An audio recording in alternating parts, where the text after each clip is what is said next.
राजीनामा दिला आहे आमदारकीचा आणि पक्षाचा, काय सांगाल? नाही, राजीनामा धक्कादायक आहे. अचानक का निर्णय घेतला याच्यामागचं कारण अजूनही स्पष्ट नाही. त्यांनी काही कोणाशी चर्चा केली तर मला माहिती आहे, माझ्याशी चर्चा तशी कुठली झाली नाही.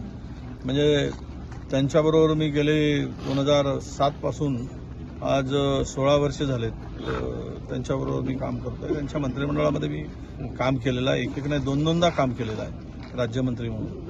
आणि माझे त्यांच्याशी फार सलोख्याचे संबंध होते आणि कदाचित त्यामुळेच अनेक वावड्या उठल्यात की ते गेले की वडेट्टीवार जातील त्यांना जोडून. यामध्ये काही तथ्य नाही. मी आता मतदारसंघामध्ये फिरतो आहे. त्यांच्या जाण्याचं कारण ते स्पष्ट करू शकतील, पण मधामध्ये मात्र अनेक चौकशीचा फेरा त्यांच्यामागे लागल्याची माहिती आमच्याकडे येत होती, पण त्यात पुढे काही विषय स्पष्टपणे आले नाही.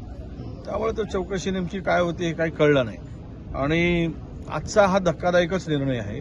पण मी एक सांगतो आपल्याला की ज्या पद्धतीने हे पक्ष फोडण्याचं काम, माणसं नेते पळवण्याचं काम भाजपा करते आहे, तर मला वाटतं की मतदानरूपी राजा, मतदान देणारा मतदार राजा जो आहे तो अशा फाडाफोडीच्या राजकारणाला विटलेला आहे, वैतागला आहे.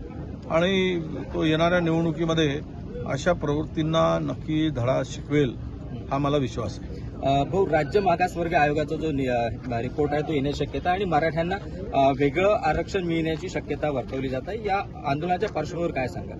नाही, वेगळं मराठ्यांना आरक्षण देण्यात कुणाचाही विरोध नाही. 50% त्यांना नको, ओबीसीच्या वाट्यातून नको, ही भूमिका आमची स्पष्ट आहे.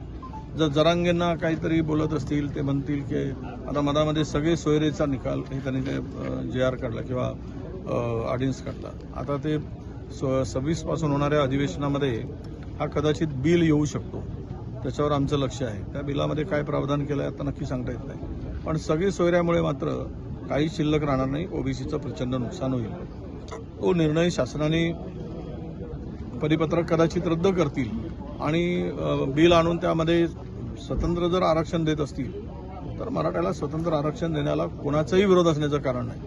पण ओबीसीच्या वाट्यातून जर देणार असाल आणि ओबीसीच्या आरक्षणाला धक्का लावणार असाल तर मात्र आम्हाला आमची भूमिका त्याला स्पष्टपणे विरोध करण्याची आहे आणि ते आम्ही विरोध करू.